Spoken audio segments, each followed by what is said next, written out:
Welcome into the At the Yard podcast. I'm excited about today's guest, none other than VP of Scouting for Prep Baseball, Shooter Hunt. Shooter, appreciate you making time, man, to come back on the podcast where we're going to chat about All-American games, some draft prospects out of the state of California. But I got to ask, man, what was your takeaway from the All-American game last week in Miami? I probably the biggest thing, and Les, thanks for having me back on, just the ability to elevate the from last year to this year.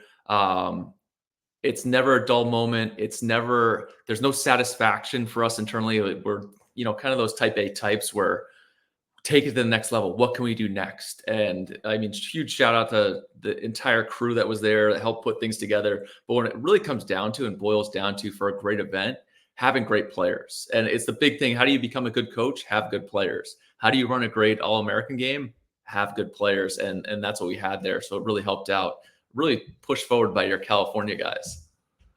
Yeah, well, there were 8 California guys there, and 9 if you include AJ Curry, who just moved back to California. So I'm going to take him. 9 guys from California at the All-American game. We're going to just briefly talk about the 2026s, then we'll get into more depth with the 2025s. And, the 26s, we have the number 1 player in the state there, James Tronstein. Another top 10 players in Gary Morse and CJ Weinstein. What was your biggest takeaway from those guys, their performance, either at the workout or in the game? I think, especially down by you, because your players are seeing so much, right? A guy like Gary Morse, who had a quick hiccup, then comes back with 2 filthy changeups against a guy who thinks one of the top hitters in this 25 class, Xavier Nyans, with some filthy changeups. The projections there for him. CJ just coming back from that eye injury. He looked great, took some really good in-game at-bats, which is the more you see of CJ Weinstein, the better you think of him, because he's just going to flat out hit, which is why he's probably got a nice string of college visits lined up right now. And I thought Tronstein, like what we saw early in the summer at the West Coast Pro Case, which every year, what's the speech I give at that is, the non-famous guys, somebody comes here and gets famous. In the end, somebody will be famous of you guys. And I really think Tronny has a chance to be that guy. And we thought it back then, just how explosive he is. He's, on 6 or undersized the new 6'4". Tronny does some stuff where you just don't believe that the ball comes off the bat like that. He's a dynamic defender. I really think he ushered himself and made a statement there saying, I am a top 10 player in this class nationally, and I'm an absolute dude. Yeah, I mean, 120 pro scouts there at the workout and the game. And like you said, I mean, Tronny was, I want to say, 4th or 5th on the leaderboard for exit velos at 106, which is something that we've come really accustomed to with him. And I mean, I got to agree with you. I think he really, really impressed, not only during the defensive portion of the workout there, workout day, but during the game as well, where he played multiple positions, showing some versatility. Mm-hmm. For sure, he can move around. Obviously, everybody in Southern California, that southern section, has seen what he's been able to do with Rayner and kind of in the shadows a little bit. But I thought he actually took great at bats when I saw him this past year next to Rayner. But those of you out in LA who saw Ohtani just put on an absolute show to get to that 50-50, you have an idea of how far the ball can be hit there. But Tronny went dead central in BP, which nobody did with Wood, and that kid did it. And for him to be able to do something like that, I think just shows that there's some real 5-tool potential for that kid. Yeah, I'm about halfway up that batter's eye, which was pretty impressive. So those are the 2026s. The 2025s, obviously draft-centric, big opportunity for those guys to be seen in front of, again, 120 pro scouts that made the trip out to Miami for this game. And, we had 5 2025s. All 5 of those guys were there last year. Let's jump right into those guys. The first guy that I want to bring up is, I think, a guy who really cemented himself. There's been some questions about his position in the future, but I thought during the defensive workout, Brady Ebel put on an absolute show. Yeah, and you know what? It was throughout the summer, and he's one of the youngest players in this class, right? He won't be 18 until after the draft, comes from great baseball bloodlines. The pedigree's all there, but he thinks the game, high IQ. He went into the summer thinking that this kid has maybe the best eye in the class. He continued to show that. The bat continued to click throughout the summer. What I walked away from, especially in the workouts, was, hey, this kid's pretty big, and getting next to him, he's gotten stronger. He's full on 6'2". I was going back to back with almost every kid there to just kind of gauge how tall are you, but broad shoulders, you can really envision him filling out more. And he gave a glimpse of that pull side power. Like that is going to come for him. Then he gets on the dirt and he slows things down. I know you're out in Southern California and SoCal shortstops are different, but like a guy like Brady Ebel, if you put him anywhere else in the country, like that is eye-opening stuff with how he's able to slow things down, finds the right spot in the mitt. It's a plus arm across, whether he's going to play short or third, second, whatever it may be. He's going to be in the lineup. The bat's going to play. I had a recent podcast, like who are the sleepers? I guess you could call Brady Ebel a sleeper for me, just because it's not the loud name right now of like Ethan Holiday, Nyans, even Seth Hernandez. It's not on that level, but I think by the time things are said and done, enough guys are going to be going through Corona High School that they're going to walk away saying, hey, this Ebel kid's going to be really good. Yeah, the thing that impressed me the most is I think he really answered a lot of questions, right? Can this guy play shortstop? His defensive workout, that group, it was, him, Carlson, and Case and Cunningham. I mean, dude, that was must see TV. Those guys, I couldn't take my eyes off those three guys. It was big league stuff. All of them find the right spot in the mitt every time. This is a workout. You should be able to field ground balls with ease if you're saying you're going to be a premium prospect. Those guys all did it and threw it across really nicely. I think Brady showed off a nice. He aired one out, one of the first or second throws, and it was like, oh, okay, just showing it off a little bit, letting everybody know that it's in there. But it was a really fun week for him, and I'm excited. I think probably hopped down, touchdown at SNA, and then immediately rolled over to a midweek scout ball game, was getting some hits too. Yeah, he's actually on my flight back to LAX, him and his mom, so that was pretty neat. But next guy that really I thought had a fantastic workout. Maybe the game didn't go as he planned offensively, at least, but Braden Jackson, I mean, top catcher in the country, top catcher in the state. I mean, he's a big guy shooter, and there's a lot of questions about big guys behind the plate. But I mean, I think he answered a lot of those questions with not only his glove work, but that arm is off the charts. I mean, and it comes so easy out of the hand. I keep talking about the way growing up seeing Joe Mauer catch and just how easy everything came to him receiving wise. I went back and watched some video of Jackson doing a really nice job behind the plate. He's so quiet back there. And then the arm is between innings. If I would have just shown up to watch him throw between innings, because it looks like a big leaguer. Just comes out. Everything's easy on the bag with carry. He could also go to the outfield and looks the part out there. He too, during workouts, he showed off some big boy power. And the same way we talk about him slowing things down behind the plate, everything's quiet. That's what happens with the swing too. He's able to stay connected. Had a really nice talk with him about his swing mechanics and the relationship between he and his dad, going out there, getting some work in from the time he was 5-6 years old. But I think the world of him. He's another guy that it's hard to call these guys sleepers with where we're kind of positioning ourselves on him. But like, that's a name coming out of Northern California. You go to the recent string, the Soderstroms, the Suzaks, guys like that who have come out, the Nick Yorks, all these dudes who can hit, right-handed hitters, not all of them, but I just think the world of Jaxa, and the scouting departments that go in and are able to interview with him, sit down, are going to feel ultra comfortable making a high selection with Braden Jaxa. How much do you think the small school, small division will play a role for him when come draft time? I am talking to him. It sounds like he's going to lead off. So I said, I'll make sure to get there for your first at bat. I'd envision most guys are not going to walk him with the first hitter of the game. So at least we'll get one AB out of him. But I'm sure somewhat it will affect him. But in the end, if you got enough looks in throughout the summer, if you have a nice underclass department and you have gathered all that intel and track record, there should be a lot of comfort there. I think it will come down for him. What's the value set at? And a guy like that, the upside's immense, whether he goes to college at Oregon, where he's committed right now, where he can blow up into a top 5 pick type if he's putting on a show in college baseball, or he wants to go off now and get his career started. He will have his choice. Speaking of guys that's going to have some choices to make after high school, I think the obvious choice is pretty obvious here. But Seth Hernandez, didn't pitch in the All-American game this year. He did throw last year. He's shut down from throwing, but I mean, dude, I thought, you and I have been talking about his legitimate two-way potential, obviously for a while now. I mean, I think obviously the future is on the mound when you throw 100 miles an hour in high school. That's pretty apparent. But I mean, some of the things he did during the workout, especially at the plate, I mean, that was also very, very impressive. 107-mile-an-hour exit velo, 25-mile-an-hour hand speed. I mean, the bat speed was off the charts too. I thought he showed himself. If you didn't know he was a pitcher and you just showed up, you probably thought, hey, this guy's a pretty darn good hitter. Shoot, if you're in Southern California last year watching Corona, you'd think the same thing too, because hitting that 3-hole, he for a while looked like the best hitter on that team. And I think the biggest thing for him, right, the velo, just how easy things come for him on the mound, they stand out. He's 6'4". He feels like one of the top pitching prospects in recent memory. Put him up next to Jackson Jobe type. And Jackson Jobe, Oklahoma kid who went 3rd overall, he also envisioned himself as a position player. So that athleticism, I think, really helps guys. Hey, what can he get to?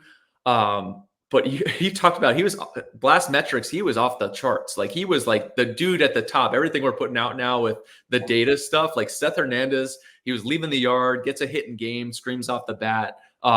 It'll be interesting to see what he wants out of the draft process with regards to that. Maybe he wants to just go try and hit. But he is the clear #1 arm in this class. It's far and away. At this point, we're talking about the floor has been set, like the first round. Now we're talking about where is he in that top 10 pecking order? Because it's tough for a right-handed prep kid to go into the top 10 these days. Can he push his way up there? I think the athleticism really helps him. Even more so, another guy, and maybe it's that California coolness you guys have, like does not get sped up. The fame, the bullseye, everything about it. This guy is like calm, cool, collected, and it's outstanding to be around. And the maturity, the professionalism, 2 great parents, like they've just done a great job with that kid. And he's one going to the living room. You're a GM, you're a scouting director, and you're just saying, yeah, I think this is pretty easy. Let's just make it work. Yeah. And then, another guy we talk about, Hernandez being the #1 pitcher in the country, the #2 right-handed pitcher in the country, also from Southern California, Angel Cervantes, made his second trip to the All-American game. And, he closed things out last year. He opened things up this year. And again, lights out, a 9-pitch inning, that included a strikeout, a lazy fly ball, and a, pretty soft ground out to the right side. I mean, this guy to me is trending way up. And just what's your take on Angel? Well, I mean, the inning was so quick that he ran down to the bullpen to get more work in. Like it was spring training. Like, hey, Angel, just shut it down. You've been going since January. Another kid who's really athletic. The mound presence, the makeup, off the charts. Can really spin the baseball, the changeup. It's 3 real pitches. And I think if you're looking ahead towards the spring, does the stuff tick up? That's going to be the biggest thing to push him into that. The upper echelon of. I don't want to say signing bonuses, but the upper echelon of like potential first rounder. Does he move into the supplemental second round? Where does that come? That will come into his offseason work, what he puts in. But I mean, that guy hops on the mound, expects success at all times. He is not scared of anything that comes his way. It doesn't matter who's in the box. And he really set the tone. It was a no doubter. Hey, Angel's getting the ball. Hey, you're starting it off. You've closed out last year. You're starting it off this year. Let's get things started on the right track. And he was outstanding all week, off the field, on the field. I can't say enough about Angel Cervantes. Yeah, definitely a bright future for Angel. And then, the last 2025 we had there was Billy Carlson, a guy we're obviously very familiar with from future games and then the All-American game last year. Again, another really, really strong performance from Billy. You know what? The critics came for Billy Carlson this summer over the last year.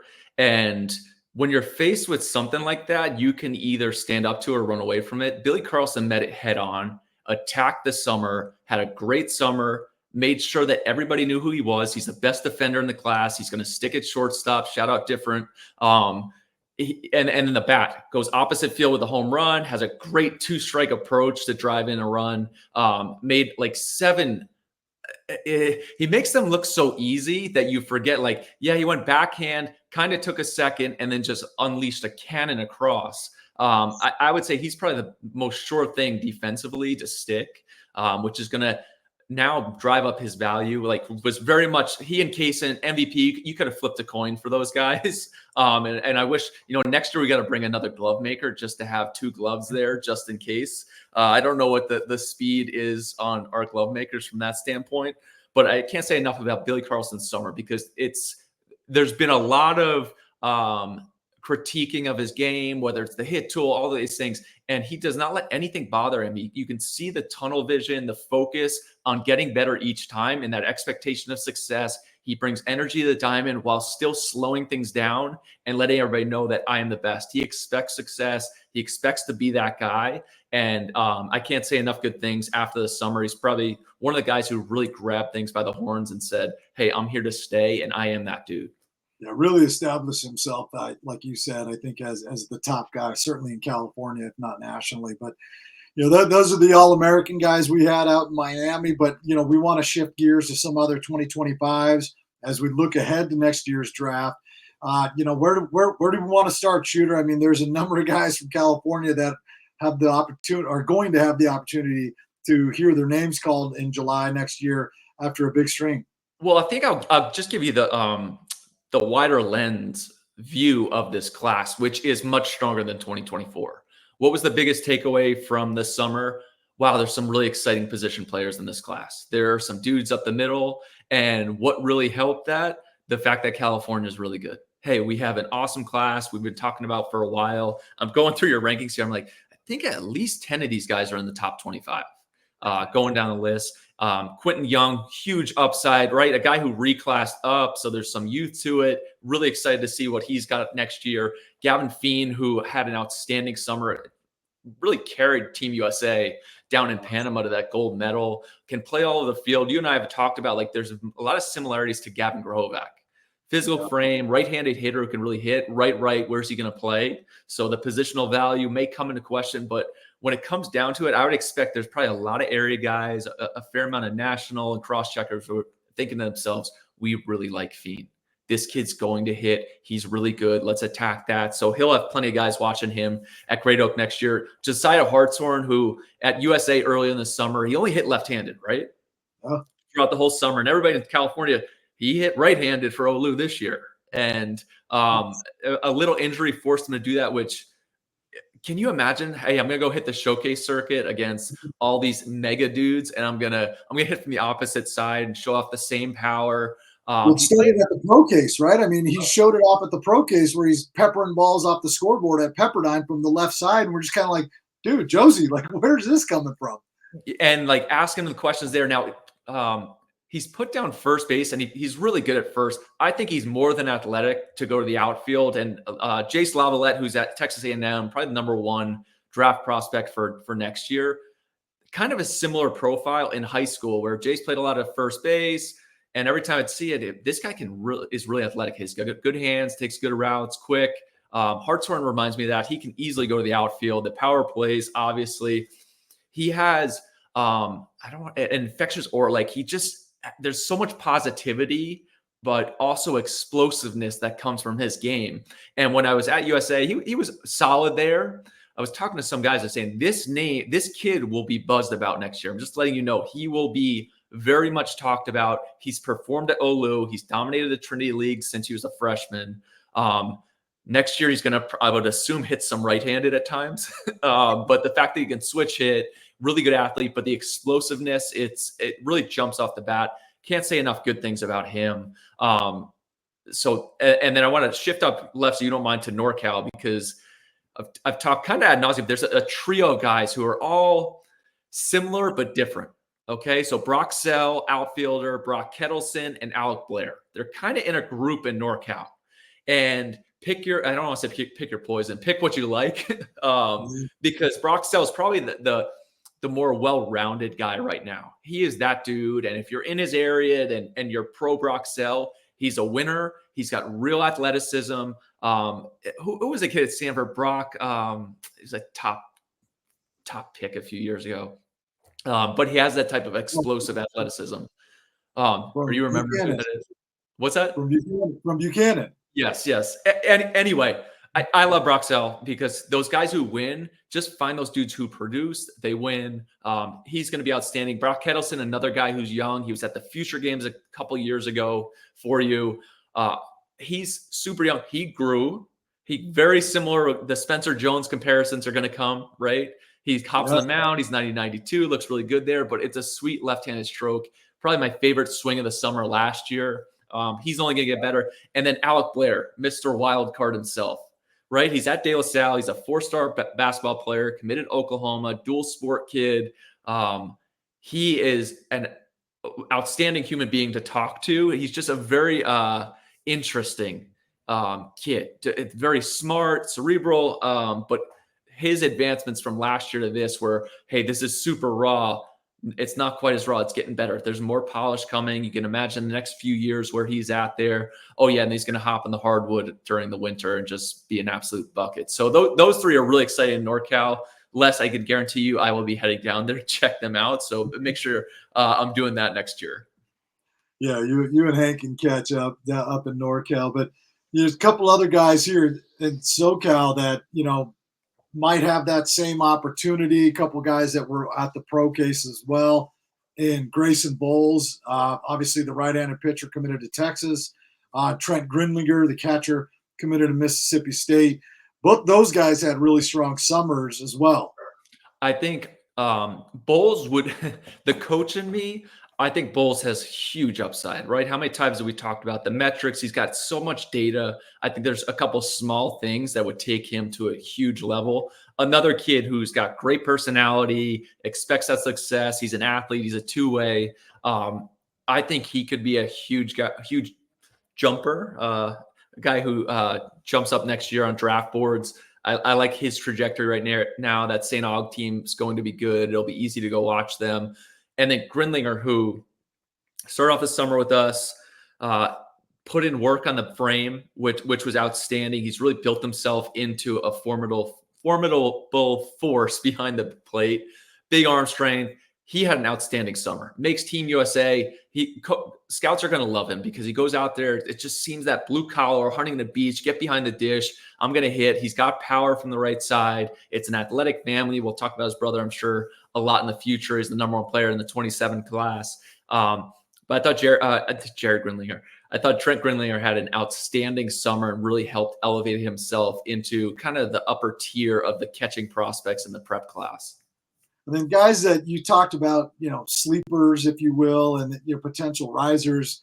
There's a trio of them here in Southern California. Obviously, we know them well down here, and you're familiar with these guys. But guys that are really in a position to elevate themselves, and and Anthony Pack and Reagan Ricken and Zach Strickland. Strickland, who came out to the pro case, was really good there for us and went off and had a really good summer.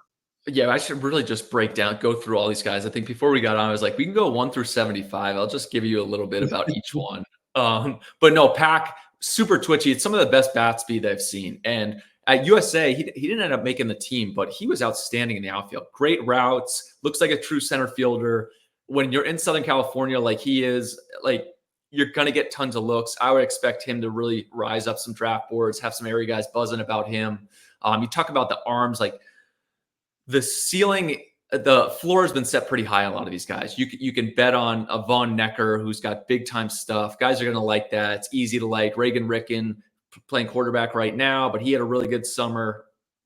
Even Ethan Porter, who's I think he could be a buzzy name next year. He's going to swing. He also pitched a little bit. He's back on the mound. Huntington Beach, you get plenty of looks as well. Josh Proctor, big physical frame. Right, when you're a California kid, you have the frame, you have the explosive outputs. Those are the guys who seem to jump off boards, and you start getting all the helium hype. Strickland really backspin the fastball. The better the secondary gets for him, he's an easy mover, quick arm, athletic. The better the secondary stuff gets will kind of dictate just how high he goes next year. But I'm going down this list. There are some really Tyler Dunning, Jay Sarah shortstop. He's a guy who's not on the national stage.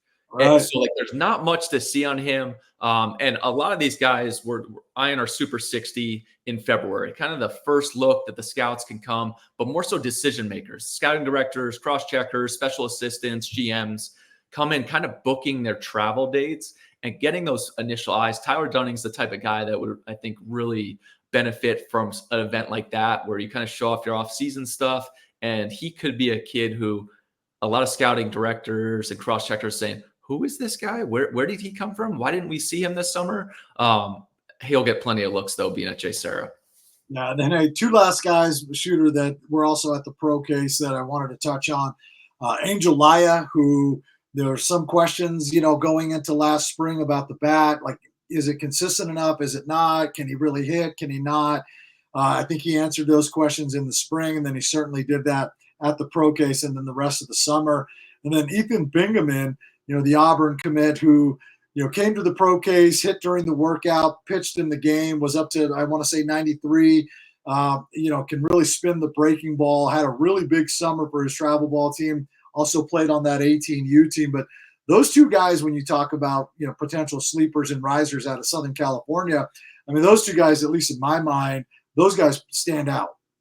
Yeah, and Bingaman, I should have started off the show asking you about the SoCal summer transfer portal and where guys are ending up. But when Bingaman talked about he's going to Corona, and even in some discussions with the USA guys, he's like the kid you need with the USA team, right? Hey, he'll play all over the diamond. He's super athletic, but he can also close out games. He's not scared. He's got a high spin fastball. He loves to live it to the top of the zone because he can counter it with an absolute hammer of a breaking ball.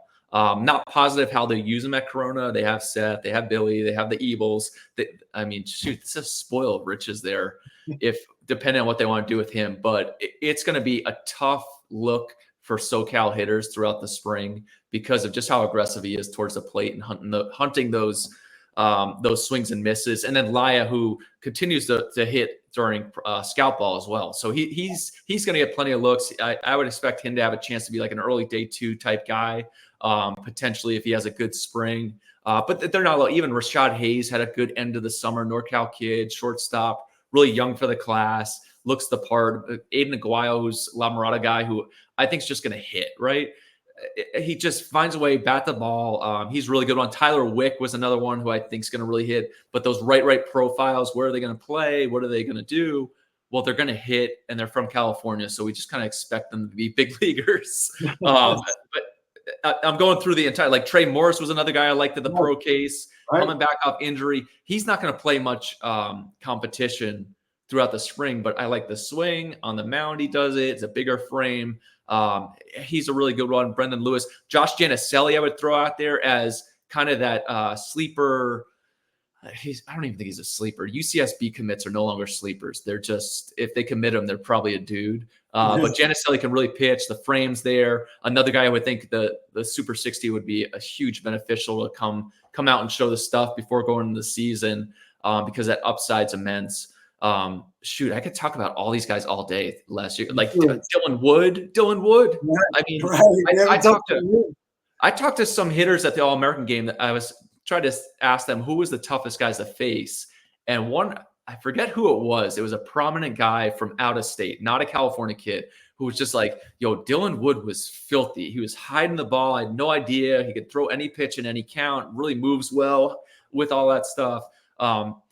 I could go all day, Les. Just let me know if you need me to stop because I'll just keep going. No, I want to shift gears real quick because I heard you say it on the broadcast. One of the things that really impressed you was just the professionalism of all these guys that were there, right? It didn't seem like, at least from my perspective, being down on the field, certainly from your perspective, that none of these guys seemed like overwhelmed by the moment, whether it was getting so much gear from Mizuno, the players lounge, they all kind of hung out and, had a good time together. But then once they stepped on the field, the thing that really impressed me is like they went from, the sound might sound a little silly, but they went from being kids to being professionals, right? And I mean, the second they got off the bus, it was all business, whether it was the workout day or it was the game day. And I mean, that's pretty damn impressive, right? For 17, 18-year-old kids to be able to kind of flip that switch. Yeah, and I mean, Mizuno did no expense was spared. It's we treat these guys like big leaguers the whole way because